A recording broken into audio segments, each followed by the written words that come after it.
24 రోజులు, 24 మంది గురువులు, 24 మంది మాస్టర్ల యొక్క జ్ఞానాన్ని తీసుకునే ఈ కార్యక్రమానికి ఈ రోజు నుంచి మనం శ్రీకారం చుట్టుకున్నాము. ఈ కార్యక్రమానికి గట్టిగా క్లాప్స్ చేసుకుందాం. ఈ రోజు మనం గౌతమ బుద్ధుని గురించి తెలుసుకోవటం కోసం మనకి ఎస్పి అన్నపూర్ణ గారు వచ్చారు. అన్నపూర్ణ గారు తన చిన్నతనం నుంచే ఆధ్యాత్మికత వైపు అడుగులు వేసి తన జ్ఞానాన్ని పెంచుకొని ఎంతో మందికి మార్గనిర్దేశకులుగా ఉంటూ తమ యొక్క జ్ఞానాన్ని అందరికీ పంచుతూ భారతదేశమే కాదు ప్రపంచవ్యాప్తంగా పరిచయం చేస్తున్నారు. ఒక సాధారణ కుటుంబంలో పుట్టి తమకున్నటువంటి జిజ్ఞాసతో ఎన్నో సాధనలు చేసి ఆధ్యాత్మిక మార్గంలో ఉన్నారు. ప్రాపంచిక జీవితాన్ని ఆధ్యాత్మిక జీవితాన్ని బ్యాలెన్స్ చేసుకుంటూ చక్కగా ఎంతో మందిని ఆత్మజ్ఞానులుగా తయారు చేస్తున్నారు. ఎంతో విశేషమైన సాధన చేశారు. 3 ఎన్లైటన్మెంట్ గురువుల యొక్క విశేషమైన జ్ఞానాన్ని తన సాధనతో దానిని విస్తారంగా అందరికీ అందిస్తున్నారు.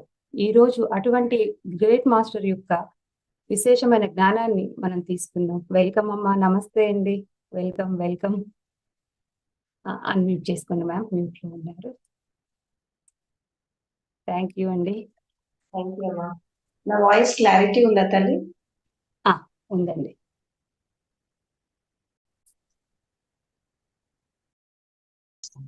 స్టార్ట్ చేద్దాము. స్టార్ట్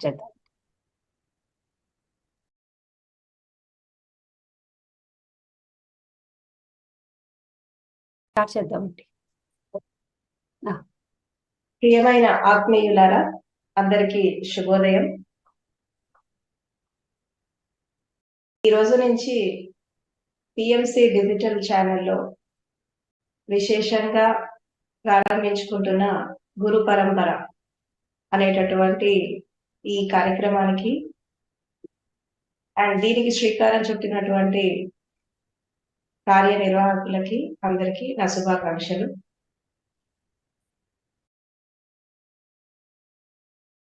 భారతదేశం అనేది ఒక ధర్మభూమిగా, ఒక కర్మభూమిగా,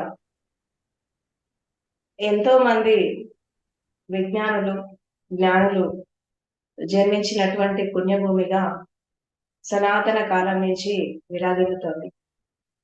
అందుకే భారతదేశాన్ని విశ్వగురువు అని అన్నారు ఒకప్పుడు. అంటే ప్రపంచ దేశాలన్నీ కూడా శాస్త్ర సాంకేతిక రంగానికి వాళ్ళు ప్రాముఖ్యతనిస్తే భారతదేశం అనేది జ్ఞానానికి, అదేవిధంగా జీవితానికి, సత్యానికి, ధర్మానికి, శీలానికి ప్రాముఖ్యత ఇచ్చింది. అదేవిధంగా ఎంతో మంది జ్ఞానులు, ఋషులు, మునులు వారి యొక్క జ్ఞానామృతంతో ఈ భూమిని పవిత్రం చేశారు. సో అలాంటి గురువులందరినీ, అలాంటి జ్ఞానులందరినీ ఒకసారి మననం చేసుకోవడం, వారి జీవిత చరిత్ర గురించి తెలుసుకోవడం, వారి జ్ఞానం గురించి తెలుసుకోవడం ఎంతో అవసరం ప్రతి ఒక్క సాధకుడికి. ఎందుకంటే ఒక ప్రేరణ కలుగుతుంది, ఒక ఇన్స్పైరింగ్ గా ఉంటుంది. మనము చేసేటటువంటి సాధనలో మనకు వచ్చేటటువంటి అడ్డంకులు ఏంటి, మనం ఎక్కడ ఆగిపోతున్నాము, ఎక్కడ మనము పొరపాట్లు చేస్తున్నాము అని మనం తెలుసుకోవచ్చు ఇలాంటివి మనం వినడం ద్వారా.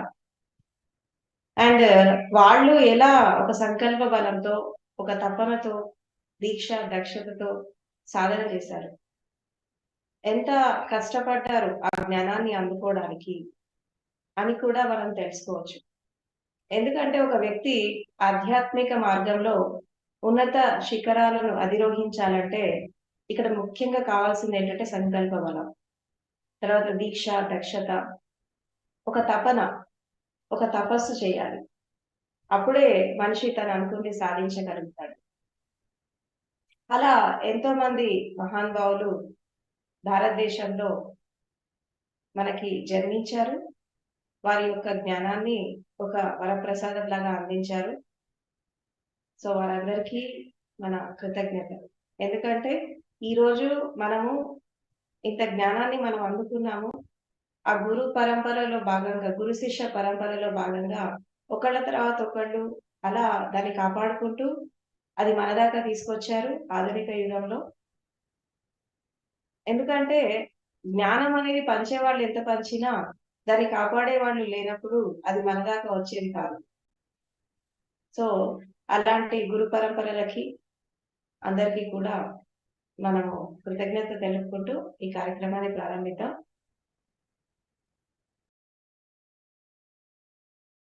మనకి పురాతన కాలం నుంచి వేదకాలంలో, ఉపనిషత్ కాలంలో అనేక రకాలైనటువంటి తరాలలో మనం ఎంతో మంది జ్ఞానులను చూసాం. భారతదేశంలో మొట్టమొదటి ఆది యోగి, జ్ఞానయోగి ఎవరంటే పరమశివుడు. అంటే ఒక మనిషి ఆధ్యాత్మిక ప్రయాణం చేయాలంటే భౌతికంగా గురువు ఉండడం దానికంటే ముఖ్యం కూడా ఒక మనిషికి నేర్చుకునేటటువంటి కళ ఉంటే, ఆర్ట్ ఆఫ్ లెర్నింగ్ ఉంటే ఈ ప్రకృతి మనకి నేర్పిస్తుంది, సమస్త విశ్వం మనకి నేర్పిస్తుంది, భూమి మీద ఉండేటటువంటి ప్రతి ఒక్క ప్రాణి మనకి నేర్పిస్తుంది. అండ్ అదే విధంగా మన జీవితం మనకి నేర్పిస్తుంది, అదే విధంగా మరణం కూడా నేర్పిస్తుంది. ఒక్కొక్క మహానుభావుడు ఒక్కొక్క స్థితిని చూసి వాళ్ళు ప్రేరణ పొంది ఈ ఆధ్యాత్మిక మార్గం వైపు రావడం జరిగింది. అండ్ అదే విధంగా పరమశివుడు కూడా ఆయనకి భౌతికంగా గురువు ఎవరు లేరు, కానీ ఈ ప్రకృతిని, పంచభూతాలని, ఈ విశ్వాన్ని చూస్తూ ఈ కనబడేటటువంటి విశ్వమే ఇంత అందంగా ఉంటే కనబడినటువంటి ఆ తత్వము ఎలా ఉంటుంది అని చెప్పి ఒక జిజ్ఞాసతో ఆయన అన్వేషణ చేయడం జరిగింది. అలా అన్వేషణ చేస్తూ చేస్తూ ఆయన ఒక సత్యాన్ని కనుగొన్నారు. ఏంటంటే అసలు భగవంతుడి యొక్క స్వరూపం ఏంటి, తర్వాత ఆయన అందించినటువంటి ఆ జ్ఞానం ఏంటి అని చెప్పి తను 2 రూపాలను కనుగొన్నాడు. అంటే భగవంతుడు అంటే నాద స్వరూపం, భగవంతుడు అంటే వెలుగు, ఒక శక్తి అనేటటువంటి ఈ 2 క్వాలిటీస్ ని తన యొక్క సాధనతో తను అందుకోవడం జరిగింది. అలా అందుకొని ఒక ధర్మ ప్రచారాన్ని చేసి ఈ ధ్యాన సూత్రాలతో పాటు సమాధి సూత్రాలు అంటే విజ్ఞాన భైరవ తంత్ర అనేటటువంటి, విజ్ఞానం అంటే విశేషమైన జ్ఞానము, భైరవుడు అంటే శివుడు, తంత్ర అంటే టెక్నిక్స్. ఈ విజ్ఞాన భైరవ తంత్ర ద్వారా ధ్యాన మరియు సమాధి సూత్రాలు అందించి ఆయన మొట్టమొదటి ఆది యోగి అయిన. ఇప్పుడు మనము ఆచరిస్తున్నటువంటి ఈ సమాధి సూత్రాలు అంటే ఇప్పుడు మనం చేస్తున్నటువంటి ఆనాపానసతి టెక్నిక్ ఏదైతే ఉందో గౌతమ బుద్ధుడి కంటే ముందు మొట్టమొదటిసారిగా పరమశివుడు చెప్పాడు. అంటే శ్వాసకి సంబంధించి 32 సూత్రాలు ఉన్నాయి దాంట్లో. ఆ శ్వాస విశ్వానికి వారధిలాగా ఎలా అవుతుంది, మనం శ్వాసని పట్టుకోవడం ద్వారా మనం ఎలా ఆత్మజ్ఞానాన్ని అందుకోవచ్చు అని చెప్పి దానికి సంబంధించి 32 సూత్రాలు ఉన్నాయి విజ్ఞాన భైరవ తంత్రాలు. ఇలా అనేక రకాల సాధనాలు, కేవలం ధ్యాన సూత్రాలే కాకుండా సమాధి సూత్రాలు అంటే జీవించేటటువంటి కళ కాకుండా, ఆర్ట్ ఆఫ్ మెడిటేషనే కాకుండా ఆర్ట్ ఆఫ్ డైయింగ్ అంటే సమాధిలో ప్రవేశించడానికి ఆయన అనేక రకాల సూత్రాలు ఇవ్వడం జరిగింది.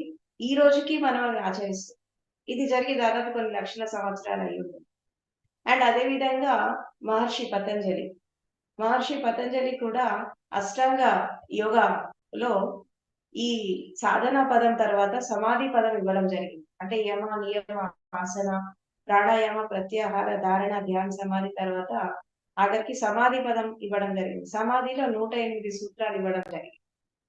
అంటే ప్రతి ఒక్క ఋషి గాని, జ్ఞాని గాని, ఎవరైనా కానీ ధ్యానం అనేది పరమావధి కాదు, సమాధిలో ప్రవేశించాలా, సమాధి నుండి ఆత్మజ్ఞానాన్ని అదే విధంగా బ్రహ్మజ్ఞానాన్ని అందుకోవాలి అని చెప్పి వాళ్ళు ప్రబోధించడం జరిగింది.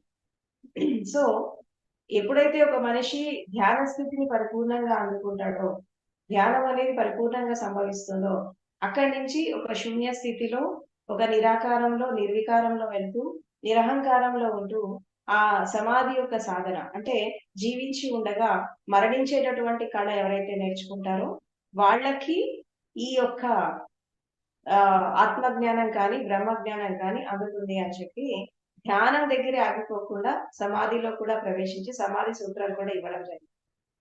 అండ్ అలా అనేక మంది జ్ఞానులు, అదే విధంగా మనకి సద్గురు ఓషో కావచ్చు, గౌతమ బుద్ధుడు కావచ్చు, రామకృష్ణ పరమహంస, రమణ మహర్షి అండ్ జిడ్డు కృష్ణమూర్తి, ఇలా ఎంతో మంది జ్ఞానులు, స్వామి వివేకానంద, ఇలా ఎంతో మంది జ్ఞానులు వాళ్ళు పరిపూర్ణమైనటువంటి జ్ఞానాన్ని అందుకొని మనకి ఈ యొక్క సాధన మార్గాలను అందించారు. అయితే ఇక్కడ ఒక వ్యక్తి ఆధ్యాత్మిక ప్రయాణం మొదలు పెడుతున్నప్పుడు తనకేం కావాలి అంటే, ఇక్కడ ముఖ్యంగా కావాల్సింది ఏంటంటే, కళ్ళు మూసి మనం ఎంతసేపు ధ్యానం చేస్తున్నాము అనే దానికంటే కూడా కళ్ళు తెరిచి మనం ఎంత జాగృతిలో జీవిస్తున్నాం, ఎంత సాక్షి భావనలో జీవిస్తున్నాం అనేది చాలా ఇంపార్టెంట్. ఎందుకంటే అసలు మెడిటేషన్ అంటేనే అవేర్నెస్. కళ్ళు మూసి మనం ఏం చేస్తాము? శరీరాన్ని గమనిస్తాము, మనసుని గమనిస్తాము, శ్వాసని గమనిస్తాము. ప్రతి దాని మీద ఒక అబ్జర్వేషన్ చేస్తూ ఉంటాం. అంటే ఈ క్షణంలో నా బాడీ ఎలా ఉంది? ఈ క్షణంలో నా మనసు ఎలా ఉంది? నా ఆలోచనలు ఎలా ఉన్నాయి? ఈ క్షణంలో నా శ్వాస ఎలా ఉంది? ఇలా క్షణక్షణం జీవిస్తూ మనం ఒక అవేర్నెస్ లో, ఒక జాగృతిలో మనం జరిగే ప్రతిదాన్ని, అంటే సహజ సిద్ధంగా జరిగేటటువంటి ప్రతి ఒక్క ప్రక్రియని మనం దాన్ని అబ్జర్వ్ చేస్తా ఉంటాం, దాన్ని గమనిస్తా ఉంటాం, జాగృత అవస్థలో ఉండి. ఈ జాగృతిని మనం ఎంతెంత సాధిస్తా ఉంటామో, అవేర్నెస్ ని మనం ఎంతెంత సాధిస్తా ఉంటామో, మనం అంత ధ్యాన స్థితికి, అంత నిర్విచార స్థితికి, అంత నిర్విషయకి, నిర్వాసనకి వెళ్ళిపోతా ఉంటాము. కాబట్టి కళ్ళు మూసి చేసేటటువంటి ధ్యానం కంటే కూడా కళ్ళు తెరిచి మనం ఈ భౌతిక ప్రపంచంతో జీవిస్తున్నప్పుడు, మనం ప్రపంచంలో ఉన్నప్పుడు, గృహస్థ ధర్మంలో ఉన్నప్పుడు, మన సంబంధ బాంధవ్యాల్లో ఉన్నప్పుడు మనం ఎలా ఉంటున్నాము, ఎంత ట్రూత్ఫుల్ గా ఉంటున్నాము, ఎంత సత్యంతో ఉంటున్నాము, ఎంత ధర్మంతో ఉంటున్నాము, ఎంత క్యారెక్టర్ బిల్డింగ్ తో మనం ఉంటున్నాము, ఈ భౌతిక ప్రపంచం అనేది మనకి ఎలా ఉంటుంది అనేది కూడా చాలా ముఖ్యం. చాలా మంది సాధకులు ఏమనుకుంటారంటే, మేము ధ్యానం చేస్తున్నాం కదా, మాకు ఇంకా జ్ఞానం రావట్లేదు ఏంటి అని అనుకుంటాం. కానీ మనం కళ్ళు మూసి ధ్యానం ఎంతసేపు చేస్తాము? 2 అవర్స్, 3 అవర్స్, హార్డ్లీ 4 అవర్స్ చేస్తాము.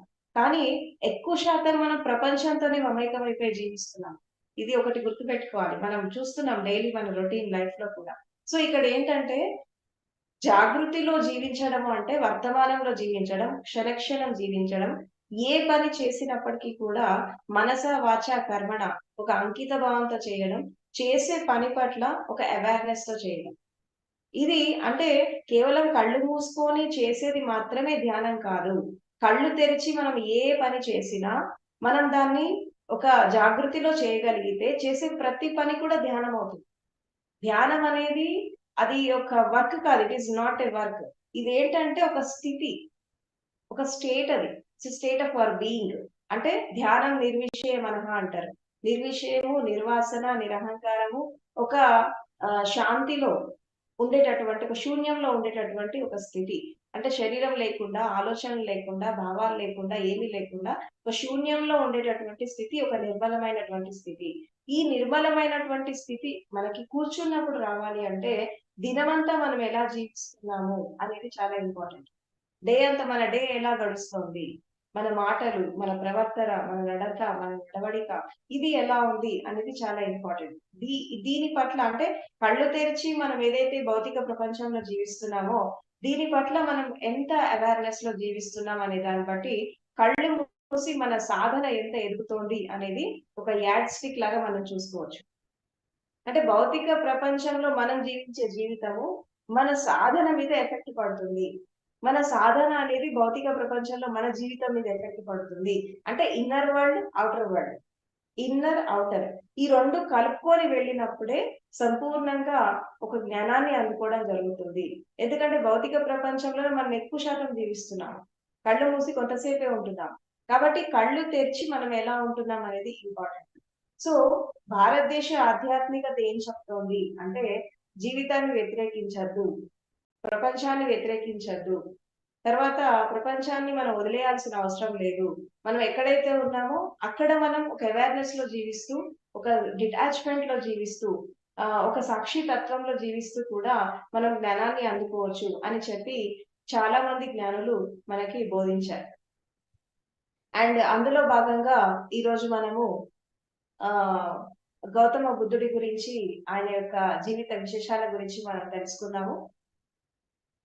భారతదేశంలో ఆధ్యాత్మికతని మనము డివైడ్ చేస్తే, అంటే మనం కాలాన్ని ఎలా విభజిస్తాం, క్రీస్తు పూర్వం, క్రీస్తు శకం అని చెప్పి, అదే విధంగా ఆధ్యాత్మికాన్ని కూడా మనం విడదీయచ్చు.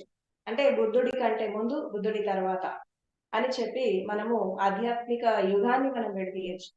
ఎందుకు విడదీయచ్చు అంటే, అంతకు ముందు ఉన్నటువంటి మనకి ఈ ఋషులు కానీ, మునులు కానీ, జ్ఞానులు కానీ, వీళ్ళంతా కూడా ఎక్కువ శాతం, అంటే కొంతమంది, ఫర్ ఎగ్జాంపుల్ మహర్షి పతంజలి ఉన్నాడు. పతంజలి విషయంలో మనం తీసుకుంటే ఆయన ఏమంటారంటే, విజ్ఞాన జగత్తులో ఆల్బర్ట్ ఐన్‌స్టీన్ ఎంత గొప్పవాడో, ఆధ్యాత్మిక జగత్తులో ఈ మహర్షి పతంజలి కూడా అంతే గొప్పవాడు అని చెప్పి అంటారనమాట. ఎందుకంత గొప్పవాడంటే, ఆయన ఇటు బాడీ సైన్స్ ని, ఇటు సైకాలజీని, అండ్ అదే విధంగా ఇటు శ్వాసని, అండ్ అదే విధంగా ఇటు చైతన్యాన్ని, ఈ నాలుగిటిని కలుపుకొని ఒక శాస్త్రీయంగా తన యోగాన్ని అందించడం జరిగింది. యోగాన్ని ఒక సైన్స్ లాగా అందించడం జరిగింది. అందుకే ఆయన అక్కడ ఏం చేశాడంటే, ఈ విజ్ఞానాన్ని అదే విధంగా ఆధ్యాత్మికాన్ని రెండింటిని జోడించాడు. సైన్స్ ప్లస్ స్పిరిచువాలిటీ 2 జోడించాడు. అంటే ఎంతో మంది జ్ఞానులు సైంటిఫిక్ గా చెప్పే ప్రయత్నం చేశారు, కానీ దాన్ని ప్రూవ్ చేయలేకపోయారు. అంటే కేవలం ఇన్నర్ వరల్డ్ లోనే ఎక్కువ ఉండిపోయారు. ఔటర్ వరల్డ్ పెద్దగా పట్టించుకోలేదు. కానీ మహర్షి పతంజలి మాత్రం కొంత ప్రయోగం చేయడం జరిగింది దీనిపైన. అందుకే ఆయన్ని ఒక ఆల్బర్ట్ ఐన్‌స్టీన్ ఎంత గొప్పవాడో విజ్ఞాన జగత్తులో, మహర్షి పతంజలి కూడా అంతే శాస్త్రీయంగా యోగాన్ని అందించడం జరిగిందని చెప్పి మనకి చెప్తారు. అండ్ అదే విధంగా మనకి గౌతమ బుద్ధుడు కూడా, గౌతమ బుద్ధుడు కూడా ఆయనని ధర్మం యొక్క వైజ్ఞానికుడు అంటారు. ఈజ్ అ స్పిరిచువల్ సైంటిస్ట్ అని అంటారు. ఎందుకంటారు స్పిరిచువల్ సైంటిస్ట్ అంటే, ఈ ప్రకృతిని, పంచభూతాలని, అండ్ అదే విధంగా ఈ విశ్వాన్ని, అదే విధంగా శరీరాన్ని, మనస్సుని ఆయన దర్శించేటటువంటి క్రమంలో చాలా సైంటిఫిక్ గా, అంటే ఒకప్పుడు ఆయన చెప్పినటువంటి కొన్ని థియరీస్ ఏవైతే ఉన్నాయో, ఈ రోజుల్లో మనకి సైంటిఫిక్ గా అది ప్రూవ్ కావడం జరుగుతుంది. అది కాజ్ అండ్ ఎఫెక్ట్ థియరీ కావచ్చు, అండ్ పాస్ట్ లైఫ్ రెగ్రెషన్ కావచ్చు, అండ్ అదే విధంగా మనకి శరీర విజ్ఞానం, మానసిక విజ్ఞానం, ఈవెన్ మోడర్న్ సైకాలజీ. ఇప్పుడు మనం అధ్యయనం చేస్తున్నటువంటి ఈ మోడర్న్ సైకాలజీ అన్ని కూడా గౌతమ్ బుద్ధుడు 2600 సంవత్సరాల క్రితం ఆయన దాన్ని చెప్పడం జరిగింది. ఒక విధంగా చెప్పాలంటే, ఈ మోడర్న్ సైకాలజీకి ఆయన ఫాదర్ లాగా, గాడ్ ఫాదర్ లాగా ఉన్నారు. ఎందుకంటే శరీరం గురించి, మనసు గురించి, అండ్ అదే విధంగా ఈ శరీరం, మనసు పరిధిలో జరిగేటటువంటి కొన్ని సంఘటనల గురించి చాలా శాస్త్రీయంగా ఆయన తన జ్ఞానాన్ని అందించడం జరిగింది. అసలు బుద్ధుడి మార్గం ఏంటి? సిద్ధార్థుడు బుద్ధుడిలాగా ఎలా మారాడు? అంటే ఇది అందరికీ తెలిసిన స్టోరీనే. తను ఒక రాజకుమారుడు, అండ్ శుద్ధోదనుడు, మాయాదేవికి చాలా సంవత్సరాల వరకు పిల్లలుండరు. వాళ్ళు ఎన్నో తపస్సులు చేసి, యాగాలు చేసి, యోగాలు చేసి ఒక వరప్రసాదంగా వాళ్ళు సిద్ధార్థుడికి జన్మనివ్వడం జరుగుతుంది. అండ్ తను చిన్నప్పటి నుంచి కూడా ఒక సత్యాన్ని అన్వేషించేవాడు. అంటే ఈ అంధవిశ్వాసాలు, మూఢ విశ్వాసాలు, వీటన్నిటికి వ్యతిరేకంగా ఒక సత్యాన్ని, ప్రతి దాంట్లో ఒక సత్యాన్ని చూడడం, ప్రతి దాంట్లో ఒక వాస్తవాన్ని చూడడము, ఒక అన్వేషణ చేయడం. చిన్నప్పటి నుంచి కూడా తన లోపల ఎన్నో రకాల ప్రశ్నలు మెదిలేవి. ఇదేంటి, అదేంటి అని చెప్పి వాళ్ళ తల్లిదండ్రుల్ని అడిగేవాడు. ఈ అడిగేటటువంటి క్రమంలో ఒక జిజ్ఞాసతో, తన బాల్యం అంతా కూడా ఒక జిజ్ఞాసతో గడిచింది.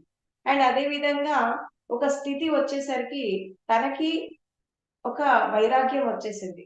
అంటే తండ్రి పట్టాభిషేకం చెయ్యాలి అని చెప్పి అనుకుంటాడు. ఈ అనుకున్నటువంటి క్రమంలో అతను అలా ఎలా పెంచుతాడు?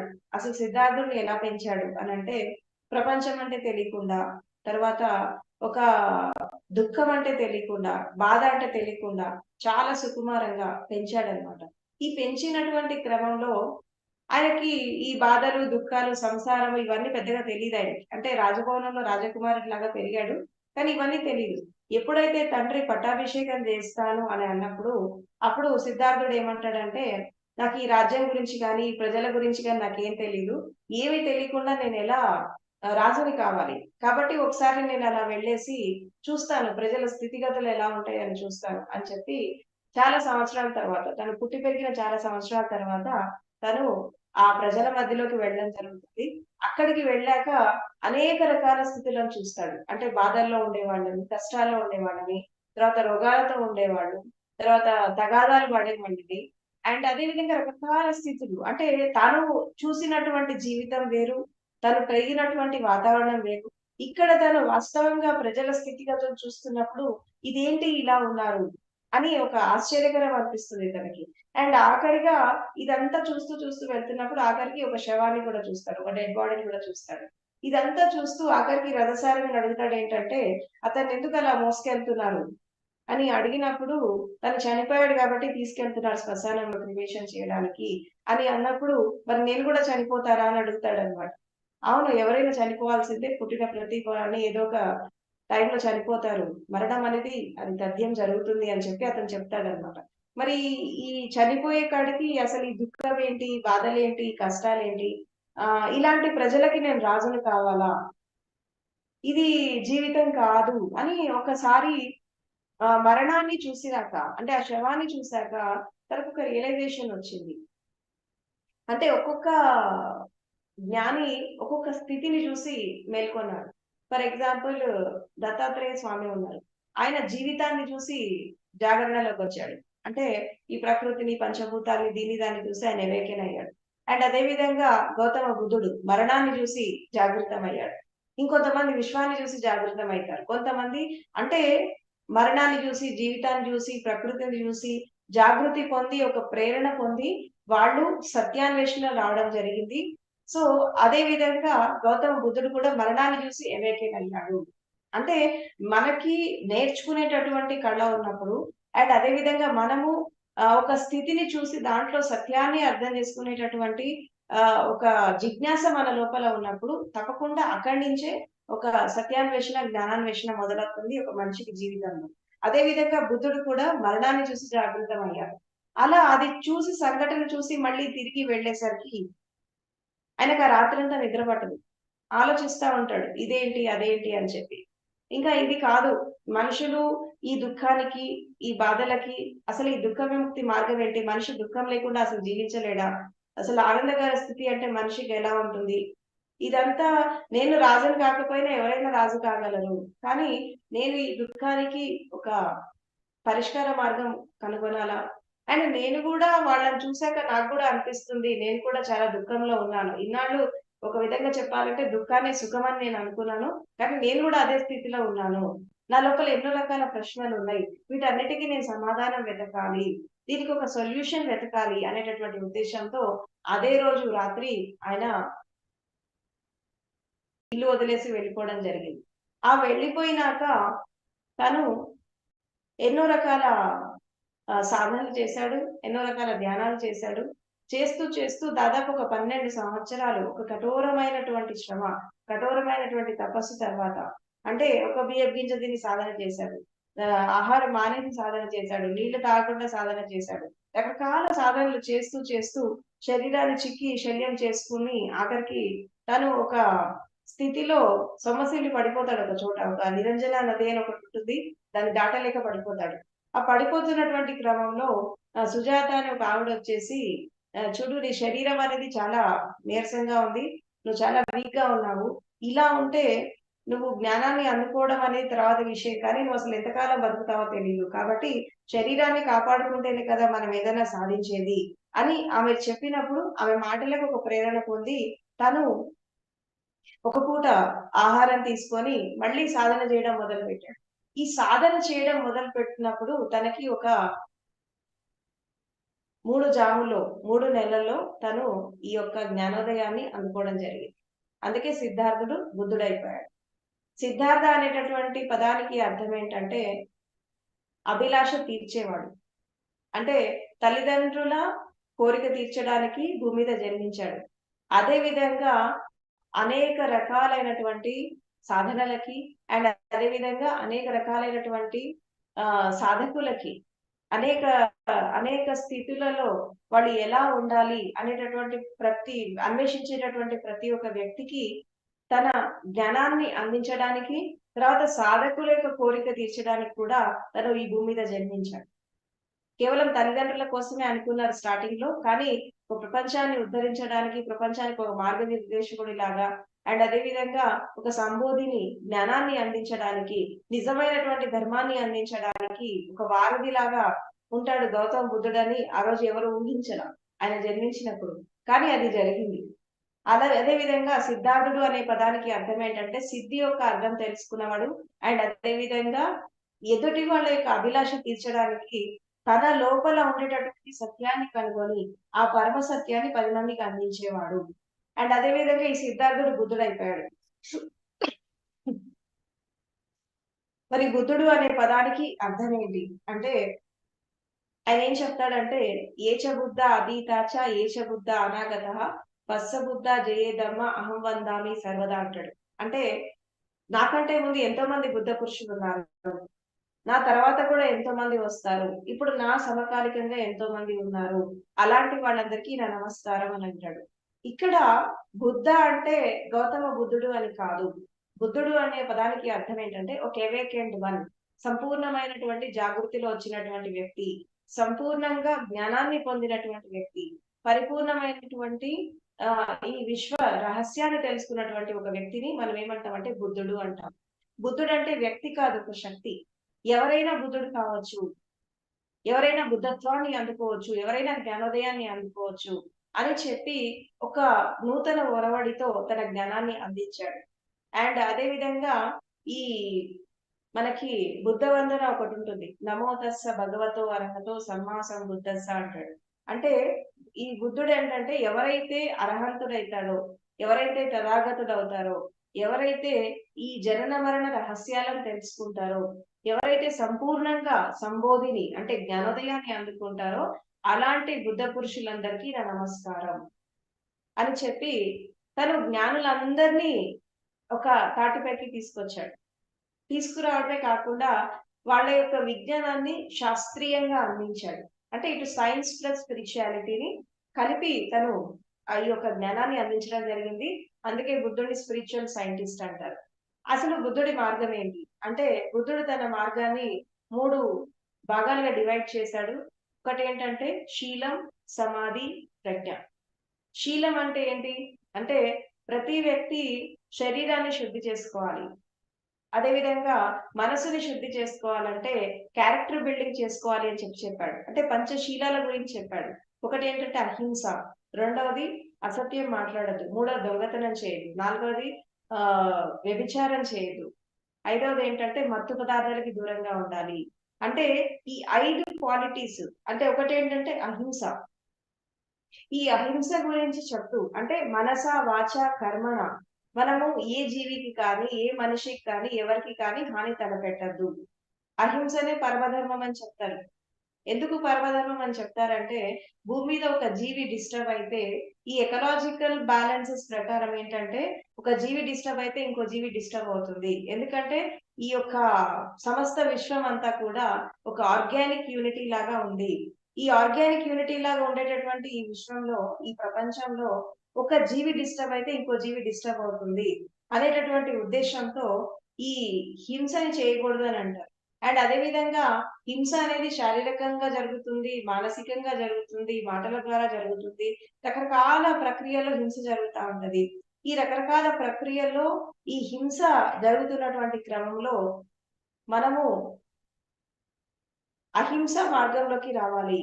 అహింస మార్గంలోకి రావాలి అంటే మాటల ద్వారా, చేతల ద్వారా, కర్మల ద్వారా, ఆలోచనల ద్వారా, భావాల ద్వారా మనం ఎవరికి ఏ హాని చేయకూడదు, ఏ జీవికి చేయకూడదు అని చెప్పి అహింస మార్గాన్ని బోధించాడు. అండ్ అదే విధంగా సత్యంతో జీవించాలి, అండ్ అదే విధంగా అపరిగ్రహంలో జీవించాలి, అండ్ మత్తు పదార్థాలకి దూరంగా ఉండాలి. మత్తు పదార్థాలకు దూరంగా ఉండడం అంటే ఏంటంటే ఏదైతే మన శరీరానికి, మన మనస్సుకి ఏదైతే ఒక మూర్ఛలో పంపిస్తుందో, మనం సాధనలో కూర్చున్నప్పుడు ఏదైతే మనకి ఒక అన్‌కాన్షియస్ స్టేట్ లో పంపిస్తుందో దాని నుంచి మనం దూరం వెళ్ళిపోవాలి అని చెప్పి చెప్తాడన్నమాట. మత్తు అంటే కేవలము డ్రగ్ అడిక్షన్, ఆల్కహాల్ అడిక్షన్ అని కాదు. మన జీవితాన్ని, మన నడతని, మన నడవడికని ఏదైతే ఒక క్రమబద్ధమైన స్థితిలో కాకుండా ఒక అపసవ్య దిశలో అది తీసుకెళ్తుందో అది మత్తుని కలిగిస్తుంది అని అంటాడన్నమాట. అంటే కొంతమందికి డబ్బు వ్యామోహంలో పడిపోతారు, కొంతమంది బంధాల వ్యామోహంలో పడిపోతారు, కొంతమంది ప్రపంచిక ఆకర్షణలో పడిపోతారు. ఇది కూడా ఒక మత్తే. ఎందుకంటే దీని వెంబడ పరిగెడతా ఉంటాడు ప్రతి మనిషి కూడా. ఈ పరిగెత్తేటటువంటి క్రమంలో వాళ్ళకి మిగతా జీవితం అనేది కనబడదు. కనబడకుండా వాళ్ళు ఏమైపోతారంటే నెక్స్ట్ వాళ్ళు ఈ యొక్క సత్యాన్ని తెలుసుకోకుండా దాని వెంబడ పరిగెడుతూ ముందుకెళ్తా ఉంటారు. సో కాబట్టి ఇక్కడ ఏంటంటే మత్తును కలిగించేటటువంటి ప్రతి ఒక్క స్థితి నుంచి బయటికి రావాలి అని చెప్పి శీలం గురించి మాట్లాడతాడు. అండ్ అదే విధంగా ధ్యానం, మెడిటేషన్ గురించి ఆయన ఏం చెప్తారంటే ఆయన ఇచ్చినటువంటి టెక్నిక్ ఏంటంటే ఆనాపానసతి, అంటే శ్వాస పైన దృష్టి, శ్వాస మీద ధ్యాస. అసలు ఆనాపానసతి అంటే ఏంటి, అసలు శ్వాసని మనం ఎందుకు పట్టుకోవాలి అని అంటే ఇక్కడ ఏం చెప్తారంటే శరీరంతో, తర్వాత మనసుతో, అదే విధంగా హృదయంతో, భావాలతో, మనము ఇంద్రియాలతో, ఇవన్నీ కలిపి జీవితం అనేది నడుస్తా ఉంది. ఈ నడుస్తున్నటువంటి క్రమంలో ఈ శ్వాస అనేది ఒక వారధి లాగా ఉంది. ఎలా ఉంది వారధి లాగా అంటే ఇటు శరీరాన్ని, అటు మనసుని, ఇటు భావాలని, అటు ఇంద్రియాలని కలిపేటటువంటి ఒక వారధి శ్వాస. ఈ శ్వాస అనేది దీనికి శరీరంతో ఎంత సంబంధం ఉందో మన మనసుతో కూడా అంతే సంబంధం ఉంటుంది. కాబట్టి ఈ శరీర శుద్ధి, మనశుద్ధి, భావశుద్ధి, ఇంద్రియ శుద్ధి జరగాలి అంటే శ్వాసతో అనుసంధానం కావాలి అని చెప్పి ఆయన చెప్పడం జరిగింది. ఎందుకు శ్వాసతో అనుసంధానం కావాలి? మీరు జనరల్ గా కూడా చూడండి, మనకి శరీరము ఏదైనా కర్మ చేస్తున్నప్పుడు అంటే శరీరం చేసేటటువంటి పనిని బట్టి శ్వాస అనేది తన మార్గాన్ని మార్చుకుంటా ఉంటది. అంటే మనము ప్రశాంతంగా ఉన్నప్పుడు శ్వాస ఒకలాగొస్తది. తర్వాత మనము ఆవేశం, కోపంతో ఉన్నప్పుడు శ్వాస ఇంకోలాగొస్తుంది. అండ్ అదే విధంగా మనము ధ్యానంలో ఉన్నప్పుడు ఒకలాగొస్తుంది. మనం కర్మ చేసినప్పుడు ఇంకొకలాగా వస్తుంది. మనం కామక్రోధ లోభాలతో ఉన్నప్పుడు ఇంకొకలాగా వస్తుంది. అంటే ఈ శరీరము మానసిక స్థితులని అనుసరించి శ్వాస మనకి పనిచేస్తా ఉంటుంది. కాబట్టి ఈ శ్వాసతో అనుసంధానం అయినప్పుడు శరీర విజ్ఞానం గురించి, మానసిక విజ్ఞానం గురించి మనకి ఎప్పుడైతే ఒక సత్యం అనేది అర్థమవుతుందో అప్పుడు మనం దాని నుంచి బయటకు వచ్చేస్తాము. బయటికి వచ్చినప్పుడు ఏమవుతుందంటే ఒక శుద్ధీకరణ జరుగుతుంది. అందుకే బుద్ధుడి మార్గాన్ని ఏమంటారంటే విశుద్ధి మార్గం అని అంటారు. పాత్ ఆఫ్ ప్యూరిఫికేషన్ అని అంటారు. ఈ పాత్ ఆఫ్ ప్యూరిఫికేషన్ లో మనకి 4 స్టేజెస్ చెప్పారు. ఒకటి కాయానుపස්සన, రెండవది చిత్తానుపස්සన, మూడవది వేదానుపස්සన, నాలుగవది ధర్మానుపස්සన. ఎప్పుడైతే మనం శరీర విజ్ఞానం గురించి మనం ఎంత అర్థం చేసుకుంటామో, శరీర నిర్మాణం ఎలా జరిగింది అంటే శరీర నిర్మాణం అంటే శాస్త్రవేత్తలు చెప్పినట్టు బాడీ ఎనాటమీ కాదు, శరీర విజ్ఞానం అంటే. అంటే తల్లి గర్భంలో ఉన్నప్పుడు మనం అణువంతా ఉన్నాము. ఒక ఒక సింగిల్ సెల్ నుంచి మన జర్నీ స్టార్ట్ అయింది. ఈ అణువు నుంచే ఈ శరీరం నిర్మాణం జరిగింది. అంటే కణ విభజన జరగడం ద్వారా అనేక రకాల టిష్యూస్ ఫామ్ అవ్వడము, తర్వాత ఆర్గన్స్ ఫామ్ కావడము, ఒక బాడీ ఫామ్ కావడము, ఇదంతా కూడా ఒక అణువు నుంచి మొదలైపోయింది. ఈ అణువు నుంచి మొదలైపోయింది మెల్లమెల్లిగా ఒక డెవలప్మెంటల్ ప్రాసెస్ లో మనకి శరీరం అనేది రావడం జరిగింది. అండ్ ఇది వయసు పెరుగుతున్న కొద్దీ ఇది ఇంకా ఎలా పెరుగుతోంది, తర్వాత ఏదో ఒక సమయం వచ్చినప్పుడు డిటోరియేషన్ వెళ్ళిపోతుంది. అంటే ఒక డెత్ స్టేట్ లోకి వెళ్ళిపోతుంది. ఇక తర్వాత ఎప్పుడైతే మనం ఈ శరీర విజ్ఞానం అంటే ఏంటి అంటే శరీరం ఎలా నిర్మాణం జరిగింది, అసలు శరీరంలో ప్రతి కణకణం ఎలా పనిచేస్తుంది, శరీరంలో ఉండే పంచభూతాలు ఎలా పనిచేస్తాయి, పంచతత్వాలు ఎలా పనిచేస్తాయి, ఒక్కొక్క స్థితిలో ఈ తత్వాలను మనం ఎలా దర్శించాలి, అంటే పంచధాతువులు, పంచతత్వాలు ఇవి మనకి ఎలా పనిచేస్తాయి, మన శరీరంలో వేడి ఎలా వస్తుంది, చల్లదనం ఎలా వస్తుంది, తర్వాత ఈ జలతత్వం ఎలా ఉంటుంది, వీటన్నిటిని కూడా దర్శించాలి అని అంటాడు. అంటే పంచభూతాలకి పంచధాతువులు ఉంటాయి, పంచతత్వాలు ఉంటాయి. పృథ్వీ తత్వం ఉంది, జలతత్వం ఉంది, వాయుతత్వం ఉంది, అండ్ అదేవిధంగా ఆకాశ తత్వం ఉంది, అండ్ అదేవిధంగా మనకి అగ్నితత్వం ఉంది. ఈ 5 తత్వాలు ఏ క్షణంలో మనకి ఎలా పనిచేస్తున్నాయి. ఇప్పుడు ఫర్ ఎగ్జాంపుల్ కోపము, ఆవేశం మనకు వచ్చినప్పుడు అగ్నితత్వం ఎక్కువ పనిచేస్తా ఉంటది. మనము ప్రశాంతంగా శూన్య స్థితిలో ఉన్నప్పుడు మనం ఆకాశ తత్వంలో ఉంటాం. అండ్ అదే విధంగా ఎప్పుడైనా మనము ఈ భౌతిక ఆహారం నుంచి మనం ఎక్కువగా ఆహారం తీసుకున్నప్పుడు శరీరం బరువెక్కిపోతుంది. అప్పుడు పృథ్వీ తత్వం ఎక్కువ పెరుగుతా ఉంటది. మనము శారీరకంగా, మానసికంగా సాధన చేస్తూ మనం ముందుకెళ్ళినప్పుడు శరీరం అంతా చాలా లైట్ అయిపోతా ఉంటది. అప్పుడు వాయుతత్వం ఎక్కువ పనిచేస్తా ఉంటది. అండ్ అదే విధంగా మనకి వాతావరణ ప్రభావంతో మనకి స్వెట్ వస్తా ఉంటుంది, పర్స్పిరేషన్ వస్తా ఉంటుంది, రకరకాల స్థితులు జరుగుతా ఉంటాయి. ఇదంతా జలతత్వం. అంటే ఇలాంటి తత్వాలు అనేవి ప్రతి క్షణం మన లోపల మారిపోతా ఉంటాయి. ఇది కూడా మనం తెలుసుకోవాలి అని అంటాడు అనమాట. పంచభూతాలు మన శరీరంలో ఎలా పనిచేస్తున్నాయి, తత్వాలు ఎలా పనిచేస్తున్నాయి. దీన్ని ఏమంటాడంటే కాయానుపస్సన, అంటే శరీరాన్ని దర్శించడం. శరీరాన్ని దర్శించడం ఎలా?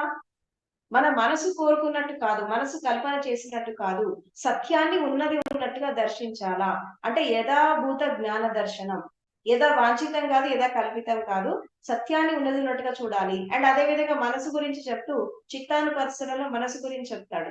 అసలు మనసు అంటే ఏంటి, మనసులో ఎన్ని లేయర్స్ ఉంటాయి, అంటే ఇంటెలెక్ట్ మైండ్ అంటే ఏంటి, కాన్షియస్ మైండ్ అంటే ఏంటి, అన్కాన్షియస్ మైండ్ అంటే ఏంటి, సబ్ కాన్షియస్ మైండ్ అంటే ఏంటి, వీటన్నిటి గురించి కూడా చాలా స్పష్టంగా ఆయన అవగాహన ఇవ్వడం జరిగింది. ఎప్పుడు ఏ మనసు పనిచేస్తుంది, ఎప్పుడు ఏ చిత్తం పనిచేస్తుంది, ఏ చిత్తం పనిచేయడం ద్వారా శరీరం మనసు అనుసంధానమై ఒక స్థితిలో అవి ముందుకెళ్తాయి అని చెప్పి చాలా స్పష్టంగా మనసు గురించి చెప్పడం జరిగింది. అండ్ ఈ మనసు గురించి చెప్తూ మనసుని ఏమంటాడంటే ఆయన మారుడు అని అంటాడు. మారుడు అంటే ఏంటంటే మరపింపజేసేది. అంటే మనసు ఒక మాయలాగా మాయ చేసి మనిషికి ఎలా ఒక అసత్యం వైపు, ఒక అధర్మం వైపు మనిషిని తీసుకెళ్తుంది.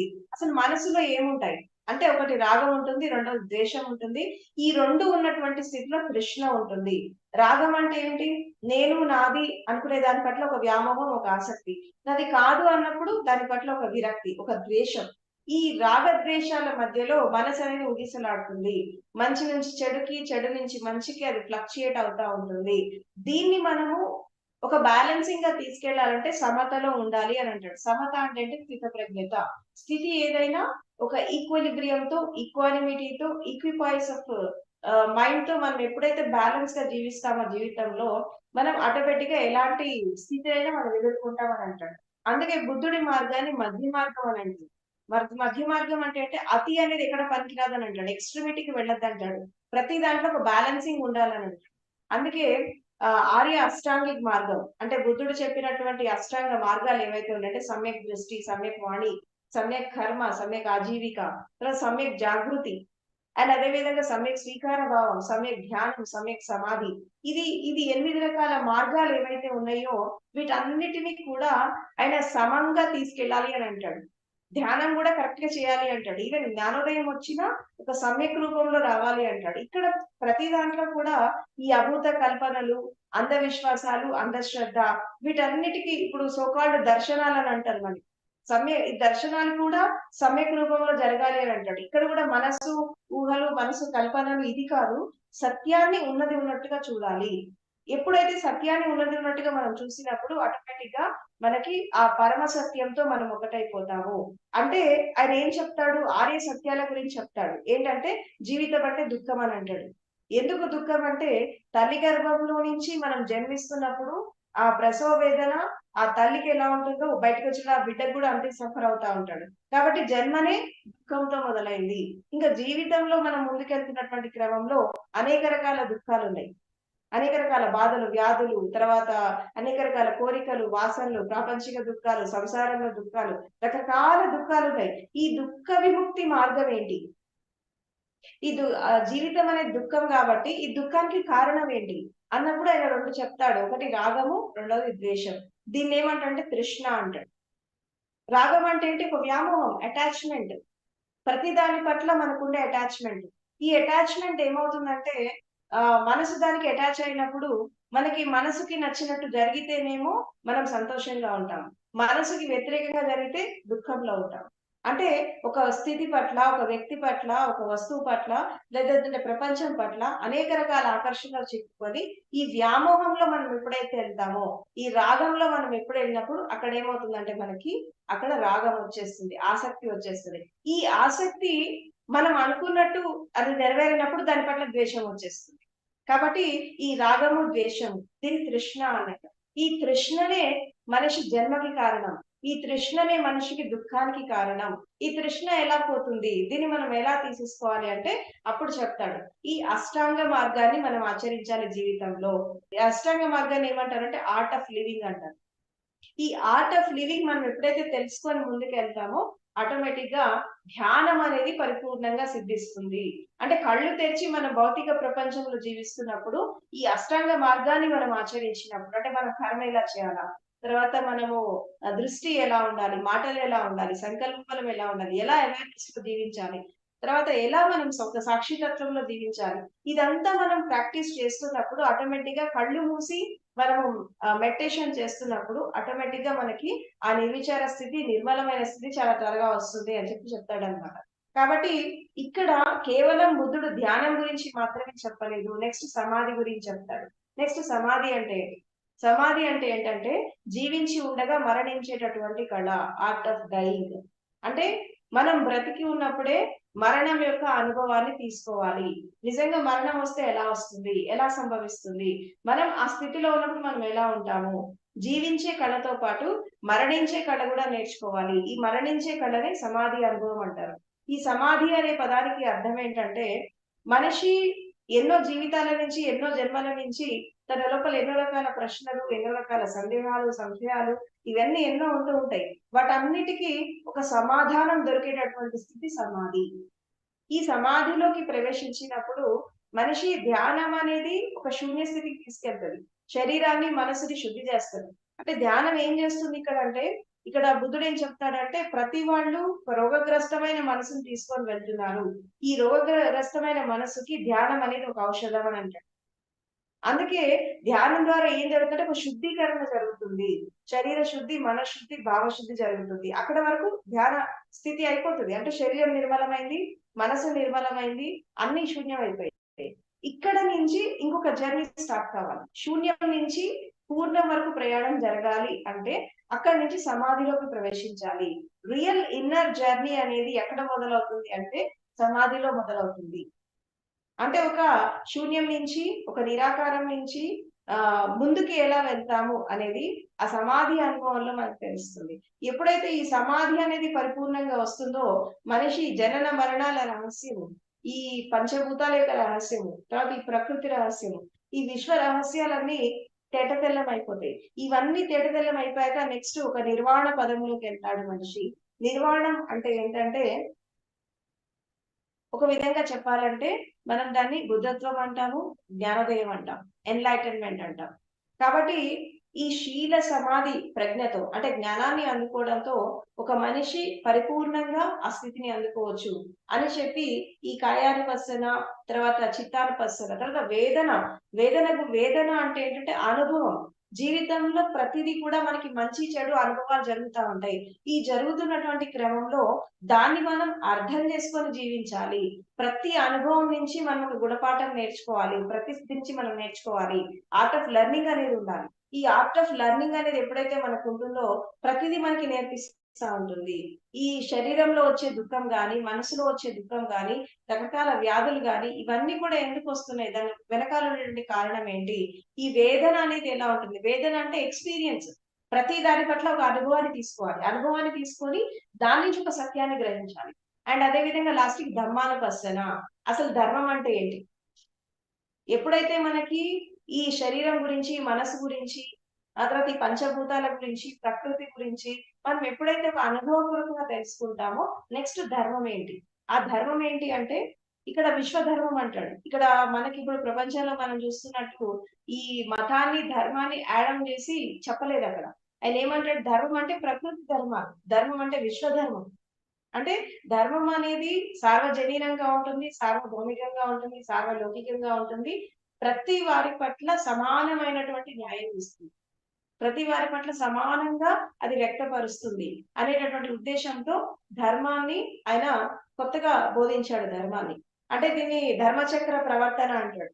ధర్మచక్ర ప్రవర్తన అంటే ఏంటంటే ప్రతి 2500 సంవత్సరాలకు ఒకసారి భూమి మీద ఒక అధర్మం అనేది ఎక్కువైపోయి తర్వాత ధర్మం అనేది నశించిపోయినప్పుడు ప్రతి యుగానికి, తరానికి ఒక మహాపురుషుడు వచ్చి ఈ ధర్మచక్ర ప్రవర్తన చేస్తాడు, ధర్మాన్ని మళ్ళీ పునర్స్థాపితం చేస్తాడు అని చెప్పి ఆయన చెప్పడం జరిగింది. అలా అనేక మంది జ్ఞానులు ఇలా వాళ్ళ యొక్క జ్ఞానాన్ని మనకు అందించారు. అండ్ అదే విధంగా ఈ బుద్ధ పరంపరలో భాగంగా సద్గురు ఓషో కూడా ఒక విధంగా చెప్పాలంటే ఆయన ఆయన జన్మ పరంపర తీసుకుంటే కూడా ఆయన ఒక విధంగా చెప్పాలంటే బుద్ధ పరంపర నుంచే వచ్చాడు. అండ్ అక్కడి నుంచి రావడం కాకుండా ఈ లైఫ్ లో ఓషో లాగా వచ్చినప్పుడు ఇక్కడ ఏం జరిగిందంటే మళ్ళీ బుద్ధుడి తర్వాత మళ్ళీ చాలా శాస్త్రీయంగా ఆధ్యాత్మికాన్ని, శాస్త్రీయాన్ని జోడించి మళ్ళా ఈ మోడర్న్ ఎరాకి తగ్గట్టుగా, ఆధునిక సమాజానికి తగ్గట్టుగా ఒక విస్తారమైనటువంటి జ్ఞానాన్ని అందించారు సద్గురు ఓషో.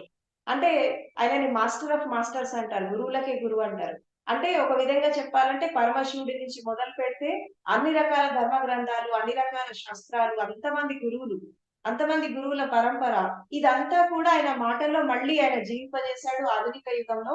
అండ్ అదే విధంగా మనకు కొంతమంది గురువుల పేర్లు మనకు తెలియని కూడా తెలీదు. మనం ఎక్కడ వినని కూడా వినుండం. అలాంటి వాళ్ళ గురించి కూడా మనకి పరిచయం చేశారు. చాలా విస్తారమైనటువంటి ఒక సముద్రం అంత జ్ఞానాన్ని ఇచ్చిపోయారు. కాబట్టి ఓషో యొక్క మూలాలు కూడా బుద్ధ పరంపరలోనే ఉన్నాయి. అంటే ఆయన ఆటోబయోగ్రఫీలో ఏం చెప్తారంటే, ఆయన ఈ లైఫ్‌కి రాకముందు, అంతకుముందు ఒక లామా లాగా ఉన్నారు. లామా లాగా అంటే బుద్ధిస్ట్ మాంక్ లాగా జన్మించి తను సాధన చేసి జ్ఞానోదయం పొందడం జరిగింది.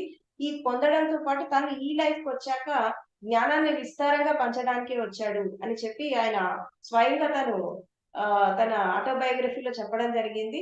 సో, కాబట్టి ఇక్కడ ఏంటంటే ఆధ్యాత్మికం అనేది బుద్ధుడి తర్వాత ఒక నూతన ఒరవడి వచ్చింది. ఇటు సైన్స్ అటు స్పిరిచువాలిటీ రెండిటిని కలుపుకొని వెళ్ళాడు. కాబట్టి ఇక్కడ ఒకే విషయం చెప్పాలి ఏంటంటే ఏ గురువు చెప్పినా బుద్ధుడు కానీ, ఓషో కానీ ఏ గురువు చెప్పినా ఏం చెప్తారంటే మనము ఆధ్యాత్మిక మార్గంలో మనం ప్రవేశించాము అంటే, మనం జ్ఞానోదయాన్ని అందుకోవాలా? Enlightenment is our birthright. దాన్ని సాధించడానికే మనం ఈ మార్గంలోకొచ్చాము. అండ్ ఇంకోటి unless until meditation becomes enlightenment simply you have wasted your time అని అంటారు. అంటే ధ్యానం అనేది నిన్ను జ్ఞానోదయం దాకా తీసుకెళ్ళాలి. లేకుంటే ధ్యానం పేరు మీద టైమ్ వేస్ట్ చేస్తున్నావు అని చెప్పి అర్థం అన్నమాట. అంటే ఒక్కొక్క స్థితిలో ఒక్కొక్క స్టేట్‌ని మనం అందుకోవాలి. అంటే ఇప్పుడు మనం ప్రపంచం నుంచి ఆధ్యాత్మికంలోకొచ్చాము. ఆధ్యాత్మికతలోకొచ్చాక ధ్యానంలో ధ్యానం నుంచి సమాధి, సమాధి నుంచి ఆత్మజ్ఞానం, అక్కడి నుంచి బ్రహ్మజ్ఞానం. ఇలా స్టెప్ బై స్టెప్ ఒక్కొక్క మెట్టు ఎక్కుకుంటూ మనం వెళ్ళాలి. ఎక్కడ కూడా మన జర్నీ ఆగిపోవద్దు. ఆగిపోవద్దు అంటే మనం చాలా జాగ్రత్తగా, జాగృతిలో ఒక్కొక్క అడుగు మనం వేస్తూ ఉండాలి. సో, కాబట్టి గౌతమ బుద్ధుడు ఇచ్చినటువంటి మార్గం ఆయన 2600 సంవత్సరాల క్రితం చెప్పాడు. ఇప్పటికీ మనం దాన్ని ఫాలో అవుతున్నాము. ఎందుకంటే ఇక్కడ వ్యక్తికి మరణం ఉంటుంది. కానీ జ్ఞానానికి మరణం ఉండదు. ఈ భూమి ఉన్నంత కాలం ఆ జ్ఞానం అనేది ఎప్పటికీ నిలిచిపోయి ఉంటుంది. కాబట్టి ఎవరైనా బుద్ధుడి మార్గంలో వెళ్ళాలి అనుకున్నప్పుడు తప్పకుండా ఈ పంచశీలాలు పాటించాలి. అష్టాంగ మార్గాన్ని జీవితంలో ఆచరించాలి. ఆ తర్వాత శీల సమాధి ప్రజ్ఞతో ధ్యానంలో పరిపూర్ణ ధ్యానంలోకెళ్ళాలి. అదే విధంగా శరీరాన్ని, మనస్సుని, తర్వాత వేదనని, దుఃఖాన్ని, ప్రకృతిని అర్థం చేసుకుంటూ, అనుభవపూర్వకంగా అర్థం చేసుకుంటూ ముందుకెళ్ళాలి. సో, కాబట్టి బుద్ధుడిచ్చినటువంటి జ్ఞానాన్ని ఎంతో మంది ఆదర్శంగా తీసుకున్నారు. అండ్ ఇప్పుడు మనము ఆచరిస్తున్నటువంటి మోడర్న్ సైకాలజీ ఏదైతే ఉందో, ఈ మిడ్ బ్రెయిన్ యాక్టివేషన్ కానీ, అండ్ పాస్ట్ లైఫ్ రెగ్రెషన్ కానీ, కాజ్ అండ్ ఎఫెక్ట్ థియరీస్ కానీ, ఈ రకరకాల థియరీస్ ఏవైతే ఉన్నాయో ఇవన్నీ కూడా బుద్ధుడి ద్వారానే వచ్చినాయి. సో, ఈ మోడర్న్ సైకాలజీకి ఆయన చాలా కాంట్రిబ్యూట్ చేశారు. ఇప్పుడు మనము సైకాలజీ పరంగా మనము తీసుకుంటున్నటువంటి కొన్ని ట్రీట్మెంట్స్ కూడా అంటే ఇది లామాఫెరా టెక్నిక్స్ కానీ, కొన్ని హీలింగ్ టెక్నిక్స్ కానీ, అండ్ కొన్ని మార్షల్ ఆర్ట్స్ కానీ, ఇవన్నీ కూడా ఒక విధంగా బుద్ధుడి నుంచే వచ్చాయి. బుద్ధ పరంపరలో అనేక మంది జ్ఞానులున్నారు. మహాకశ్యప్ ఉన్నాడు. తర్వాత సారిపుత్ర ఉన్నాడు. మొగ్దలాయన ఉన్నాడు. ఇప్పుడు ప్రెజెంట్ మనకు దలైలామా గారు ఉన్నారు. ఇలా ఎంతో మంది జ్ఞానులు వారి జ్ఞానాన్ని అందిస్తున్నారు ప్రెజెంట్ సినారియోలో. సో, కాబట్టి ఇక్కడ మనం తెలుసుకోవాల్సింది ఒకటే. మనం ఏ గురువు దగ్గర సాధన చేసినా, ఎక్కడ చేసినా మనము అంతిమ లక్ష్యం చేరే వరకు అంటే మనం జ్ఞానోదయాన్ని పొందేంత వరకు మన జర్నీని ఆపొద్దు. ఇక్కడ ఈ గురువు దగ్గర చేస్తున్నామా, ఆ గురువు దగ్గర సాధన చేస్తున్నామా అనేది ఇంపార్టెంట్ కాదు. మనం అల్టిమేట్ గోల్ రీచ్ అవుతున్నామా లేదా అనేది ఇంపార్టెంట్. అప్పుడప్పుడు మనం కొంతమంది గురువుల దగ్గర చేస్తాము. కొంత వాళ్ళు మనకి ముందుకు తీసుకెళ్తారు. తర్వాత దాని తర్వాత వాళ్ళు చెప్పలేకపోవచ్చు. లేదంటే రకరకాల కారణాలతో వాళ్ళు వెళ్ళిపోవచ్చు. రకరకాల స్థితుల్లో వాళ్ళు మనకి అందుబాటులో లేకపోవచ్చు. అలాంటప్పుడు తప్పకుండా వాళ్ళ దగ్గరే మనం ఆగిపోకుండా ఇంకా ఇతరుల గురువుల జ్ఞానాన్ని కూడా మనం తీసుకోవాలి. అండ్ ఇంకోటి మనం ఎన్ని విన్నా, ఎన్ని చేసినా జీవితంలో మనం దాన్ని ఆచరణలోకి తీసుకురానంత వరకు అది మనకు పనికిరాదు. ఏ సిద్ధాంతమైనా, తర్వాత ఏ ధ్యానమైనా, ఏ పద్ధతైనా మనం జీవితంలో ఆచరించాలి. ఎందుకంటే ఆచరణతోనే అనుభవం వస్తుంది. వినడం ద్వారా, చూడడం ద్వారా, తర్వాత చదవడం ద్వారా ఒక ప్రేరణ కలుగుతుంది. ఒక ఇన్‌స్పైరింగ్‌గా ఉంటుంది. కానీ ఆచరణ ద్వారానే అనుభవం వస్తుంది. కాబట్టి ఎవరు చెప్పినా ఏం చేసినా మనం జీవితంలో ఆచరిస్తేనే మన లోపల మార్పు వస్తుంది.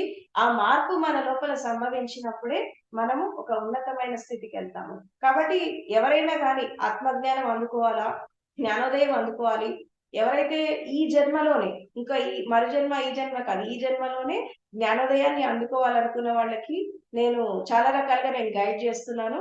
ఇక్కడ మనకి హైదరాబాద్ లో Buddha innovative scientific research centre అనేటటువంటి ఒక ఇన్స్టిట్యూట్ స్థాపించి ఇక్కడ జిజ్ఞాసకులకి, సాధకులకి రకరకాల ప్రోగ్రామ్స్ చేయడం జరుగుతుంది. ఆత్మజ్ఞానం మీద, ఆర్ట్ ఆఫ్ లివింగ్ పైన, ఆర్ట్ ఆఫ్ డైయింగ్ పైన వర్క్ షాప్స్ చేయడం జరుగుతుంది. సో ఇంట్రెస్ట్ ఉన్న వాళ్ళు తప్పకుండా ఆ ప్రోగ్రామ్స్ కి పార్టిసిపేట్ చేయొచ్చు. అండ్ అదే విధంగా పౌర్ణమి, అమావాస్య ధ్యానాలు జరుగుతూ ఉంటాయి. అండ్ అనేక రకాల ప్రోగ్రామ్స్ కూడా నేను చేస్తున్నాను. నా సంకల్ప బలం ఒకటే ఏంటంటే, నా విజన్ ఏంటంటే ఒక 10,000 మంది బుద్ధ పురుషులను తయారు చేయాలి. 10,000 ఎన్లైటెడ్ మాస్టర్స్ తయారు చేయాలి. ఎవరికైతే ఆ తపన ఉంటుంది, ఆ సంకల్ప బలం ఉంటుంది, జ్ఞానాన్ని కావాలని ఎవరైతే కోరుకుంటారో వాళ్ళకి ఆ పరిపూర్ణమైనటువంటి జ్ఞానాన్ని అందించాలి అనే ఉద్దేశంతోనే ఈ ఈ వర్క్ చేయడం జరుగుతుంది. సో ఎవరైనా సాధన చేయాలనుకుంటే తప్పకుండా నా దగ్గరికి వచ్చి సాధన చేయొచ్చు. అండ్ అతి త్వరలో, అంటే చాలా ఇన్స్టెంట్ టెక్నిక్స్ నేను ఇస్తా ఉంటాను. ఏదో సంవత్సరాలు కష్టపడాలి, సంవత్సరాలు సాధన చేయాలి అని కాకుండా చాలా ఫాస్ట్ గా మనం ఎలా జ్ఞానాన్ని అందుకోవాలి అంటే జాగృతి టెక్నిక్స్ కానీ, ఆత్మజ్ఞాన టెక్నిక్స్ కానీ, అండ్ సాక్షి సాధన కానీ, రకరకాల టెక్నిక్స్ ద్వారా మనం ఎంత త్వరగా, అంటే 3 months to 1 year మనం ఎలా ఆ జ్ఞానాన్ని అందుకోవచ్చు అని చాలా అడ్వాన్స్ టెక్నిక్స్ తో నేను సాధన చేపిస్తున్నాను. సో ఎవరైనా వచ్చి దాన్ని అందుకోవచ్చు. అండ్ నేను ఒకటి కోరుతున్నాను మిమ్మల్ని, ఈ సెంటర్ యొక్క అడ్రస్ ఏదైతే ఉందో అది మీరు కొంచెం ప్రొజెక్ట్ చేస్తే చాలా మందికి అది ఉపయోగపడుతుంది. నేను మీకు అది తర్వాత నేను ఫార్వర్డ్ చేస్తాను. అండ్ ఎంతో మంది సాధన చేసే వాళ్ళకి అది ఉపయోగపడుతుంది. సో కాబట్టి నేను ఒకటే చెప్తాను ఏంటంటే, నా జీవితంలో నేను అనుభవించినటువంటి ఒక విషయం ఏంటంటే, మనము కేవలము ఓషో నా ఫస్ట్ గురువు. ఆయన ద్వారా నేను ప్రేరణ పొంది దాదాపు ఒక 10 years ఆయన దగ్గర నేను సాధన చేశాను. అండ్ దాని తర్వాత అక్కడ ఒక పరిపూర్ణమైనటువంటి జ్ఞానాన్ని అందుకున్నాక నా జిజ్ఞాస అంతవరకు ఆగలేదు. బుద్ధ పరంపరలో, జైన పరంపరలో, అండ్ భక్తి మార్గంలో, అచల సాంప్రదాయము, ఇలా భారతదేశంలో ఈ గురు పరంపరలు ఎన్ని ఉన్నాయి, అన్ని గురు పరంపరలో నేను సాధన చేయడం జరిగింది.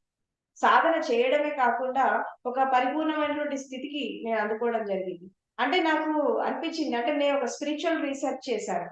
అంటే దాదాపు ఒక 27 years, నాకు 13 years ఉన్నప్పటి నుంచి ఒక జిజ్ఞాస మొదలైంది. 18 years కి నేను మా గురుగారి దగ్గరికి వెళ్ళడం జరిగింది. అండ్ అలా దాదాపు 18 సంవత్సరాల నుంచి దాదాపు 39 సంవత్సరాల వరకు నేను ఒక స్పిరిచువల్ రీసెర్చ్ చేశాను. భారతదేశం అంతటా తిరిగాను. అందరి గురువుల దగ్గర తిరగడం జరిగింది. సో ఈ తిరగడంలో భాగంగా చాలా విస్తారమైనటువంటి ఒక జ్ఞానాన్ని నేను అందుకున్నాను. అది కూడా అనుభవ జ్ఞానాన్ని అందుకున్నాను. ఓన్లీ నాట్ థియరీ లాంగ్వేజ్ కాదు ఇక్కడ. నేను పుస్తకాలు ఎక్కువ చదవను. నాకు బుకిష్ నాలెడ్జ్ అసలు లేదు. ఎందుకంటే నేను ఏదైనా అనుభవంతో మాట్లాడతాను. అనుభవంతో, జ్ఞానంతో మాట్లాడతాను నేను. ఇంతవరకు హార్డ్లీ ఒక 2, 3 బుక్స్ చదివానేమో నేను. అంతకంటే ఎక్కువ చదవలేదు నా లైఫ్ లో. సో కాబట్టి ఏంటంటే ప్రతిదీ ఎక్స్‌పీరియన్సే. నేనేమంటానంటే పుస్తక జ్ఞానం మంచిదే. కానీ అది కొంతవరకే ఉపయోగపడుతుంది. ఒక ఇన్‌స్పైరింగ్ లాగా ఉంటుంది. కానీ ఆ చదివిన దాన్ని, విన్న దాన్ని మనం దాన్ని ఆచరించి దాని నుంచి మనకు ఒక అనుభవం వచ్చినప్పుడు ఆ అనుభవ జ్ఞానమే మనల్ని ముందుకు తీసుకెళ్తుంది. కాబట్టి ఇక్కడ బుద్ధుడు ఏం చెప్తాడంటే, శృతమై ప్రజ్ఞ, చింతనమై ప్రజ్ఞ కాదు, భావనామయ ప్రజ్ఞ జాగృతం కావాలి అంటాడు. అంటే వినడము, చింతన చేయడం, మననం చేయడం ఇది మంచిదే. నెమరు వేసుకోవడం మంచిదే. కానీ దాంతో పాటు భావనామయ ప్రజ్ఞ అంటే అనుభవం కూడా కలగాలి. జీవితంలో దాన్ని ఆచరించాలి. అప్పుడే మనకు ఒక ఎక్స్‌పీరియన్స్ వస్తుంది. జీవితంలో ప్రతిదీ అనుభవమే. మంచి గాని, చెడు గాని ఎంతో అనుభవమే. ఈ అనుభవంతోనే ఒక మనిషి ముందుకెళ్తా ఉంటాడు.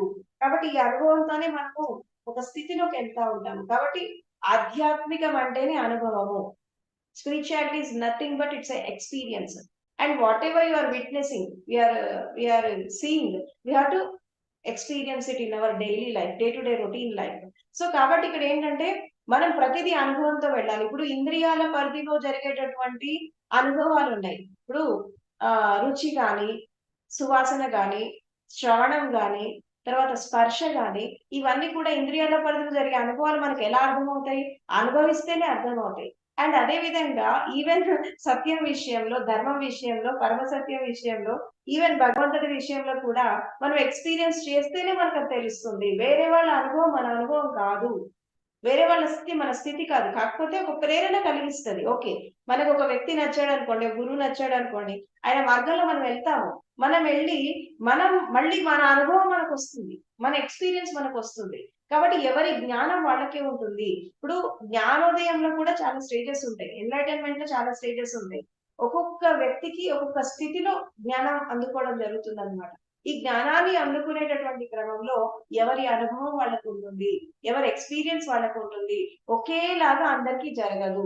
వాళ్ళ శారీరక, మానసిక స్థితి, వాళ్ళ సాధన స్థితి, వాళ్ళ కాన్షియస్‌నెస్ స్టేట్, వాళ్ళ చైతన్య స్థితి దాన్ని బట్టి వాళ్ళకి అనుభవం జరుగుతుంది. కాబట్టి అందరి అనుభవాలు తీసుకుంటాము. ఎందుకు తీసుకుంటాము?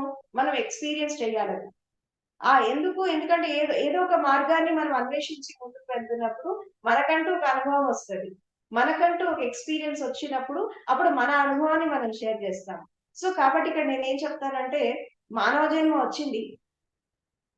తర్వాత మనకి సత్యం గురించి, ధర్మం గురించి విన్నాం. ఆధ్యాత్మిక మార్గాల్లో ప్రవేశించాము. ఈ 3 జరిగినాయి. ఇక కావాల్సింది ఆ విన్నదాన్ని, చూసిన దాన్ని మనము అనుభవించడం కావాలి. సాధన పెంచుకోవాలి. అదే విధంగా కళ్ళు మూసి సాధన కంటే కూడా కళ్ళు తెరిచి సాధన ఎక్కువ చేయాలి. ప్రతి క్షణం ధ్యానం అనేది గంట, 2 గంటలు చేసేది కాదు. 24 అవర్స్ ఆ స్టేట్‌లో ఉండాలి. 24 గంటలు ధ్యాన స్థితిలో ఉండాలి. ఇప్పుడు శ్వాస మీద ధ్యాస పెడతారు. శ్వాస మీద ధ్యాస గంట, 2 గంటలు పెట్టడం కాదు. 24 అవర్స్ పెట్టాలి. శ్వాస 24 అవర్స్ వస్తుంది. అంటే నడుస్తున్నప్పుడు, కూర్చుంటున్నప్పుడు, పడుకున్నప్పుడు ప్రతి స్థితిలో శ్వాస 24 అవర్స్ నడుస్తోంది. 24 అవర్స్ మనం దాని మీద ధ్యాస పెట్టాలి. 24 అవర్స్ ధ్యాస పెట్టినప్పుడు ఈ ఆనాపానసతి టెక్నిక్ ద్వారా కూడా మనం ఆత్మజ్ఞానం అందుకోవచ్చు. ఏదన్నా ఒక టెక్నిక్ పర్ఫెక్ట్‌గా పట్టుకోవాలి. ఇప్పుడు శ్వాసతో అనుసంధానం అయితే 24 గంటలు కావాలి. నడుస్తున్నప్పుడు, కూర్చున్నప్పుడు, పడుకున్నప్పుడు, తింటున్నప్పుడు, మన కోపతాపాలొచ్చినప్పుడు, ఆవేశం వచ్చినప్పుడు ప్రతి స్థితిలో you have to observe your breath. ఈ బ్రెత్‌ని అబ్జర్వ్ చేస్తున్నప్పుడు ఏమవుతుందంటే, మీరు వర్తమానంలో ఉంటారు. తర్వాత క్షణం జీవిస్తారు. ఏ క్షణం ఏది జరుగుతుందో మీకు పరిపూర్ణమైనటువంటి అనుభవం వస్తుంది. మనిషి మనసుని జయించాలి. ఆలోచనలను జయించాలి అనంటే ఒకే ఒక మార్గం ఏంటంటే, మనము వర్తమానంలో జీవించాలి. Live in the present moment. Live moment to moment. అంటే మనసు స్వభావం ఏంటి? ఉంటే గతంలో ఉంటుంది. లేదంటే భవిష్యత్తులో ఉంటది. కానీ వర్తమానంలో ఉండదు. ఈ వర్తమానంలో మనం జీవించడానికి తప్పకుండా మనము శ్వాసతో అనుసంధానం కావాలి, శరీరంతో అనుసంధానం కావాలి, అదే విధంగా మన ఇంద్రియాలతో అనుసంధానం కావాలి, మనం చేసే ప్రతి పనితో అనుసంధానం కావాలి. శరీరంతో మనం ఏం చేస్తున్నాం? మనసుతో ఏం ఆలోచిస్తున్నాం? తర్వాత మన లోపల పంచభూతాలు ఎలా పనిచేస్తున్నాయి? బయట ఎలా పనిచేస్తారు? మన చుట్టూ ఏం జరుగుతోంది? ప్రతి క్షణం ఒక జాగృత అవస్థలో మనం దాన్ని అర్థం చేసుకోవాలి. అర్థం చేసుకుంటూ మనం ఎప్పుడైతే ముందుకెళ్తామో ఆటోమేటిక్‌గా ఏం జరుగుతుందంటే ఇక్కడ మనకి ఒక ప్రేరణ వస్తది. ఒక ఇన్‌స్పైరింగ్ వస్తది. ఈ ఇన్‌స్పైరింగ్ ప్రేరణతో మనము బాహ్యమైనటువంటి జ్ఞానమే కాకుండా అంతర్జ్ఞానాన్ని కూడా అందుకుంటాము. ఇన్నర్ వరల్డ్, ఔటర్ వరల్డ్ రెండిటిని కలుపుకొని వెళ్ళాలి. బాహ్య ప్రపంచాన్ని, అంతర్ ప్రపంచాన్ని కలుపుకొని వెళ్ళాలి. కేవలం కళ్ళు మూసుకొని కూర్చొని సాధన కాదు. కళ్ళు తెరిచి కూడా సాధన చేయాలి. కళ్ళు తెరిచి కూడా మనం ఒక సత్యాన్ని తెలుసుకోవాలి. ఎందుకంటే ఈ భౌతిక ప్రపంచం ఏదైతే ఉందో, ఫిజికల్ వరల్డ్ ఏదైతే ఉందో, ఇది భగవంతుడి యొక్క స్థూల శరీరం. It's a physical body. ఇప్పుడు భగవంతుడు శక్తి స్వరూపం అయితే దీని యొక్క ఫిజికల్ బాడీ భౌతిక ప్రపంచం. ఈ భౌతిక ప్రపంచాన్ని మనము ద్వేషించి, భౌతిక ప్రపంచాన్ని మనము వ్యతిరేకించి, మనం ఇన్నర్ వరల్డ్ లో మనం ప్రవేశించలేము. కాబట్టి కళ్ళు తెరిచినా, కళ్ళు మూసినా మనం ఏకకాలంలో రెండిటిని సమానంగా అబ్జర్వ్ చేస్తూ సమానమైనటువంటి జ్ఞానాన్ని మనం అందుకోవాలి. కాబట్టి 24 అవర్స్ ధ్యాన స్థితిలో ఉండడం, 24 అవర్స్ శ్వాసతో అనుసంధానం కావడం, 24 అవర్స్ ఆ స్థితిలో మనం అందుకోవడం చాలా ఇంపార్టెంట్. సో, కాబట్టి నేనేం చెప్తానంటే, మనకి హ్యూమన్ లైఫ్ వచ్చింది. మనం ఆధ్యాత్మిక మార్గంలో వచ్చాము. సత్యం, ధర్మంతో జీవిస్తున్నాము. ఇంక కావాల్సిందేంటంటే, ఈ తుది శ్వాస విడిచేదానికంటే ముందు మనము జ్ఞానోదయాన్ని అందుకోవాలి. ఎందుకంటే enlightenment is our birth right. ప్రతి ఒక్క జ్ఞాని, ప్రతి ఒక్క గురువు ఇదే చెప్పారు. మన ఆధ్యాత్మిక ప్రపంచం అంతా అదే చెప్తోంది. కాబట్టి ఎంత త్వరగా వీలైతే అంత త్వరగా మనం దీన్ని అందుకోవాలి. ఎందుకంటే ఎర్త్ నీడ్ ఎన్లైటెడ్ మాస్టర్స్. ఇప్పుడు మనం చూస్తున్నాం ప్రపంచంలో ఎంత హింస జరుగుతుంది, అట్రాసిటీస్ జరుగుతున్నాయి, రకరకాల స్థితులు జరుగుతున్నాయి. సో ఈ ప్రపంచాన్ని మనం కాపాడుకోవాలన్నా, మనల్ని మనం కాపాడుకోవాలన్నా ఇక్కడ ఒకే ఒక సొల్యూషన్ ఏంటంటే జ్ఞానోదయం అందుకోవాలి. ఇప్పుడు స్పిరిచువల్ పవర్ కావాలి, ఆధ్యాత్మిక శక్తి కావాలి. ఎలా వస్తుంది ప్రపంచానికి ఆధ్యాత్మిక శక్తి అంటే ప్రతి వాళ్ళు తమ లోపల ఉండేటటువంటి శక్తిని జాగృతం చేసుకోవాలి. ప్రతి వాళ్ళు తమ లోపల ఉండే చైతన్యాన్ని జాగృతం చేసుకొని ఈ ఆత్మ జ్ఞానం జ్ఞానోదయం అందుకొని తప్పకుండా వీళ్ళ యొక్క శక్తితో ఈ ప్రపంచాన్ని మార్చాలి. ఎందుకంటే ప్రపంచంలో అనేక రకాల స్థితులు మనం చూస్తున్నాం, అనేక రకాలైనటువంటి పరిస్థితులు మనం చూస్తున్నాం. సరే ప్రపంచాన్ని మనం కాపాడతామా తర్వాత విషయం, కానీ మనల్ని మనమైతే కాపాడుకోవాలి కదా. ఇలాంటి పరిస్థితిని మనం కాపాడుకోవాలంటే ఒకే ఒక సొల్యూషన్ ఏంటంటే ఎన్లైటన్మెంట్ పొందాలి, జ్ఞానోదయం పొందాలి. ఎందుకంటే జ్ఞానం అనేది అన్ని సమస్యలకి పరిష్కారం చూపిస్తుంది. The ultimate wisdom will give solution to all problems in your life. In your లైఫే కాకుండా ప్రాపంచిక సమస్యలకు కూడా అది సొల్యూషన్ చూపిస్తుంది. కాబట్టి జ్ఞానోదయమే మనిషిని విముక్తి చేస్తుంది, జ్ఞానోదయమే మనిషిని ముందుకు తీసుకెళ్తుంది, జ్ఞానోదయమే మనిషికి ఒక జీవితం యొక్క అర్థం పరమార్థాన్ని తెలియజేస్తుంది. తర్వాత ఈ జ్ఞానోదయం పొందడం ద్వారా మీరు విశ్వ మానవుల్లాగా నిలబడాలి అండ్ ఈ ప్రపంచానికి మీ శక్తిని అందించి లోక కళ్యాణానికి, మానవ కళ్యాణానికి, విశ్వ కళ్యాణానికి మన వంతు బాధ్యత మనం నెరవేర్చాలి. ఎందుకంటే ఎన్నో రకాల సేవలు చేస్తున్నాం మనం. ధ్యాన ప్రచారం చేస్తున్నారు, అన్నదానాలు చేస్తున్నారు, రకరకాల దానాలు చేస్తున్నారు, ధర్మం అన్ని జరుగుతున్నాయి. కానీ నిజమైన సేవ అంటే ఏంటి? నిజంగా నువ్వు పరిపూర్ణమైనటువంటి స్థితిని ఎప్పుడు అందిస్తావంటే జ్ఞానోదయం పొందాక చేసేటటువంటి సేవ నిజమైనటువంటి సేవ. ఎందుకంటే నువ్వు అప్పుడు పరిపూర్ణంగా ఉంటావు. అప్పుడు నీ శరీరం ద్వారా చేస్తావు, మనసు ద్వారా చేస్తావు, శక్తి ద్వారా చేస్తావు. అంటే అష్ట దిగ్బంధనం చేయడం అంటారు చూసారా? అష్ట దిగ్బంధనం చేయడం అంటే ఏంటంటే అన్ని రకాలుగా నువ్వు విస్తరింప చేయగలుగుతావు, చాలా విస్తారంగా చేయగలుగుతావు. నువ్వు అప్పుడు బయటికెళ్ళి శరీరంతో వెళ్ళి కర్మ చేయాల్సిన అవసరం ఉండదు. నువ్వు ఎక్కడైతే కూర్చున్నావో అక్కడి నుంచి చాలా పనులు చేసేస్తా ఉంటావు. సో అలాంటి శక్తి ప్రతి ఒక్కళ్ళు జాగృతం చేసుకోవాలి. దానికోసమే మానవ జన్మ వచ్చింది, దానికోసమే మన ఆధ్యాత్మిక మార్గంకి వచ్చాము. సో ప్రతి జ్ఞాని, ప్రతి గురువు ఇదే చెప్తారు. సో కాబట్టి మీరంతా కూడా ఇదే లైఫ్ లో జ్ఞానాన్ని అందుకోవాలా, ఇదే లైఫ్ లో ఆత్మజ్ఞానాన్ని అందుకోవాలా అండ్ మీ వంతు సేవ, మీ సహకారాలని ప్రపంచానికి అందించాలి అని చెప్పి నేను కోరుకుంటున్నాను. ఎందుకంటే నేను చాలా మంది సాధకులను చూస్తున్నాను. దాదాపు నా ఆధ్యాత్మిక ప్రయాణంలో చాలా మందిని చూసాను నేను. ఇక్కడ వాళ్ళ జర్నీ అక్కడ ఆగిపోతుంది. ఎవరు సరిగ్గా ముందుకెళ్ళలేకపోతున్నారు, ఎందుకు ఆగిపోతున్నారు, దాని వెనకాల కారణాలు ఏంటి అని చెప్పి రెక్టిఫై చేసుకొని మనం ముందుకెళ్ళాలి. అది కూడా తెలిసిన వాళ్ళ దగ్గరికి వెళ్ళాలి. మనము సత్సంగాల్లో కూర్చోవాలి, ధర్మ ప్రవచనాలకు కూర్చోవాలి, మన సంశయాలను తీర్చుకోవాలి, సందేహాలను తీర్చుకొని మనం ముందుకెళ్తా ఉండాలి. సో కాబట్టి మీరంతా కూడా తప్పకుండా ఈ అవకాశాన్ని ఉపయోగించుకొని సాధన చేయండి. అండ్ ఎవరైనా నా దగ్గర సాధన చేయాలనుకుంటే అడ్రస్ నేను మీకు పంపిస్తాను నేను. సో మీరు ఇక్కడ కూడా వచ్చి సాధన చేయొచ్చు. అండ్ ఈ 17వ తారీఖు పౌర్ణమి ధ్యానంలో 1 డే వర్క్ షాప్ ఉంది. సమృద్ధి ప్రజ్ఞ అనే కాన్సెప్ట్ మీద 1 డే వర్క్ షాప్ ఉంది. సో మీరంతా హైదరాబాద్ లో లోకల్ గా ఎవరైతే ఉంటారో మీరంతా కూడా దీంట్లో పార్టిసిపేట్ చేయొచ్చు. సో ఈ గురు పరంపరలో భాగంగా మొట్టమొదటిసారిగా డే 1 నాకు అవకాశం ఇచ్చినందుకు టిఎంసి డిజిటల్ ఛానల్ వాళ్ళకి అండ్ అందరూ నిర్వాహకులకి నా కృతజ్ఞతలు. Thank you very much. Thank you madam, చాలా అద్భుతంగా చెప్పారు. జ్ఞానోదయం పొందాలి అన్నది తప్పనిసరి అన్నది ఇంకొకసారి అర్థమైంది. రమేష్ గారు మాట్లాడండి. నమస్తే అమ్మా. నమస్తే అండి. నమస్తే అన్నపూర్ణమ్మ గారు. నమస్తే అండి. నమస్తే. చాలా సంతోషం, ఈరోజు కొన్ని విషయాలు అందించారు. మరి పితామహ పత్రిజీ ఆశయంలో భాగంగా బుద్ధ భగవాన్ నుంచి, జీసస్ క్రైస్ట్ నుంచి ప్రేమతత్వాన్ని, బుద్ధుడి నుంచి మరి ఎన్లైట్మెంట్ తీసుకుని Patriji pyramid spiritual society movement start చేశారు. మరి నా జీవితంలో మరి సాధనకి చాలా ఇంపార్టెంట్ ఇవ్వాలమ్మా. సాధన వల్లే పనులు అవుతాయి, మాటల వల్ల కదట. టన్నుల కొద్ది పారాయణ కన్నా ఒక అంశ ఆచరించి గొప్పదని సత్యసాయిబాబు చెప్తుంటారు. మరి 24 మంది గురువులు మాస్టర్స్ కోసం ఒక కార్యక్రమంలో వీరు మొదటి రోజు వచ్చారు. అయితే సత్యాన్ని మరి బుద్ధుడు కూడా 16 మంది గురువులు. ఈ బుక్ నన్ను బాగా ప్రభావితం చేసిందమ్మ. మహాభిక్షు అనే పుస్తకం. చిక్కాల కృష్ణారావు గారు 40 సంవత్సరాల పాటు బుద్ధుడిని పరిశోధన చేసి ఒక పుస్తకం రాశారన్నమాట.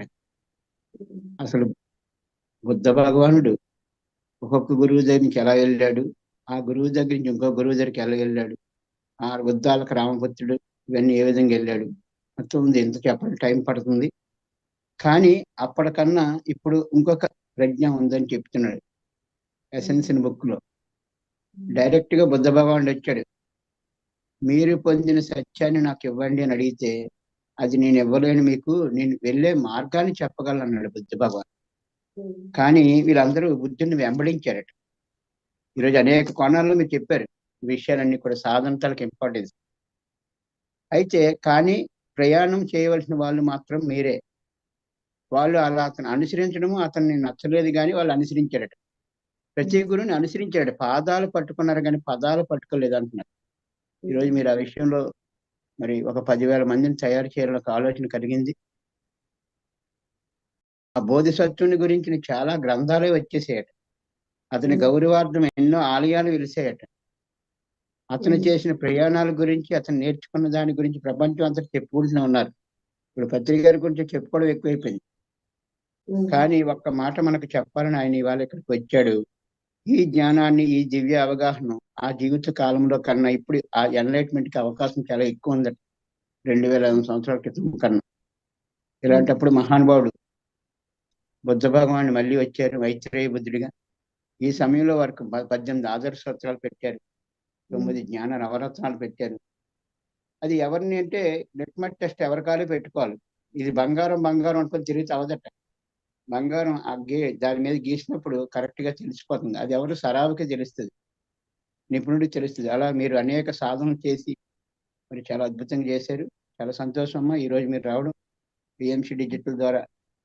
అయితే చాలా మంది కొలంలో మూసిన సీసాల్లో ఉండిపోతుంది చెప్తుంది ఈ పుస్తకంలో. సనాతన ప్రజ్ఞను ఎలా నేర్పించాలని తాత్కమ్మ ఒక బుక్ రాశారమ్మ. ప్రతి ఒక్క సాధకులు చదవాలి. ఎందుకంటే కాలాతీత వివేక బోధకులకు శిక్షణ అట. ఎక్కడ శిక్షణ అనే పదం ఉండదు, కానీ శిక్షణ ఇచ్చాడు 47 చాప్టర్ల ద్వారా. మీరు అనేక సాధనలు చేసి ఆ రోజు వైజాగ్లో కలిశాను. 1,00,000 మందికి అందించాలి బాబు, ఈ విధంగా ఆ లోపలికి వెళ్ళే వాళ్ళ కోసం నేను తిరుగుతున్నాను ఊరూరా అన్నాడు. బుద్ధుడు కూడా చెప్పాడు ఏ ఒక్కరిని జ్ఞానాన్ని పొందుతారని. చాలా సంతోషం. ధన్యవాదాలు పిఎంసి డిజిటల్కి, పిఎంసి ఛానల్కి, పత్రి ఆశయాన్ని అందిస్తున్న అందరికీ ధన్యవాదాలు. ముఖ్యంగా మీకు ధన్యవాదాలు. ఎందుకంటే తనేంటో తెలుసుకొని తనలో శక్తిని సమాజానికి అందించాలి. అలా మీరు అందిస్తున్నారు, చాలా సంతోషం. ధన్యవాదాలు. థ్యాంక్ యూ అమ్మా అనిత తల్లి. థ్యాంక్ యూ అండి. ఈ గురు పరంపర ఈ శీర్షిక ద్వారా ఈ గురువుల యొక్క జ్ఞానాన్ని విస్తారంగా అందరికీ అందించాలని, దానికి మీరు మొదటి రోజు రావటం మా అందరికీ చాలా సంతోషం అండి. మీరు 24 రోజులు 24 మంది గురువుల గురించి మీరే చెప్పగలరు, ఆ సమర్థత మీ దగ్గర ఉంది. కానీ ఒక్కొక్క రోజు ఒక్కొక్క ఇది తీసుకుందాం, మీ సమయం కూడా చాలా విలువైంది అని చెప్పేసి మనం అందరినీ తీసుకుంటున్నాము. కానీ మీరు చెప్పిన ఈ అన్ని ప్రతి ఒక్కది ఇది హైలైట్ ఈ పాయింట్ అన్నది కాకుండా ప్రతి ఒక్కటి ఎంతో అమూల్యమైనది. దానిని ప్రతి ఒక్కరిని అన్వయించుకొని సాధన చేసినప్పుడే, కళ్ళు మూసుకొని ఉన్నప్పుడే కాదు, కళ్ళు తెరిచి ఉన్నప్పుడు కూడా చేసేది సాధన అనేసి ప్రతిదీ ఇంపార్టెంట్ అండి. 10,000 మంది మీరు తయారు చేయాలనుకున్న ఆ మహాలక్ష్యం చాలా అద్భుతం. ధన్యవాదాలు మాస్టర్స్. మనకి చెప్పండి మేడం, మీతో చెప్పాలి. పర్లేదమ్మా, థ్యాంక్ యూ చెప్తున్నాను. Thank you. మీరు మాకు వచ్చినందుకు మా అందరికీ అద్భుతమైన అవకాశం. Thank you so much masters. మన అందరం ప్రతి ఒక్కరం ప్రతిరోజు మన సాధన చేస్తూనే ఉన్నాము, ఎంతో మంది జ్ఞానాన్ని తీసుకుంటూ ఉన్నాము. మరి మన జ్ఞానం ఏ పరిధిలో ఉంది, మనల్ని మనం ఎంతవరకు మన ఎదుగుదల ఎలా ఉంది అన్నది ప్రతి ఒక్కరం గమనించుకుందాం. ఇలాంటి మాస్టర్స్ అందరూ మనల్ని తట్టి లేపుతున్నారు, ఎంతో మంది గురువులు. ఆ జ్ఞానాన్ని విస్తారంగా తెలుసుకుంటూ ఆచరణలో పెట్టి ఆచరింపచేద్దాం. ప్రతి ఒక్కరం ఎంత మనం చేయగలమో అంత చేద్దాం. రేపు మనకి స్వామి వివేకానంద గారి గురించి తెలుసుకోవడానికి ఇంకో అద్భుతమైన మాస్టర్ వస్తున్నారు. ఈ రోజు 11 గంటలకి స్వాధ్యాయ యోగంలో యథావిధిగా మనం స్వాధ్యాయం చేసుకుందాం. ఈ వీడియోని అందరూ తప్పనిసరిగా లైక్ చేయండి, షేర్ చేయండి. జ్ఞానం అన్నది ఎంత పంచితే ఏ వస్తువైనా ఏదైనాను ఎంత పంచితే అంత మనకి ఇంకా ఇంకా వస్తుంది. అందులో జ్ఞానాన్ని దాచుకుంటే దోచుకోవటానికి అది కుదరదు. మనం పంచుకునే కొద్దీ పెరుగుతూ ఉంటుంది. Empty cup full. ఈ రెండిట్లోనే మనం ఎంటీ కప్ లా ఉందామా, ఫుల్ కప్ గా ఉందామా మనకు మనమే చేసుకుందాం. Thank you masters. ఇందులో పార్టిసిపేట్ చేసిన ప్రతి ఒక్కరికి యూట్యూబ్ లో కూడా చాలా మంది చూస్తున్నారు. చాలా బాగుంది, చాలా అద్భుతంగా చెప్పారని కామెంట్స్ పెట్టారమ్మా. ఇక్కడ కూడా మనకి చాట్ బాక్స్ లో పెట్టారు, కామెంట్స్ పెడుతున్నారు. Thank you masters. ప్రతి ఒక్కరి బాధ్యత లాగా తీసుకుందాం. ఇక్కడ ఆ గురు పరంపర అన్నది ఏ ఒక్కరిది కాదు, అందరికీ. మనకి ఎంతో మంది గురువులు ఉన్నారు. ఆ గురువుల గురించి ఆ విశేషమైన జ్ఞానాన్ని తెలుసుకొని మనం మన సాధనలో దాన్ని ఇంప్లిమెంట్ చేసుకుందాం. Thank you. మరలా 11 గంటలకు కలుద్దాం. అప్పటి వరకు సెలవు. నమస్తే. సర్వ ప్రాణి కోటి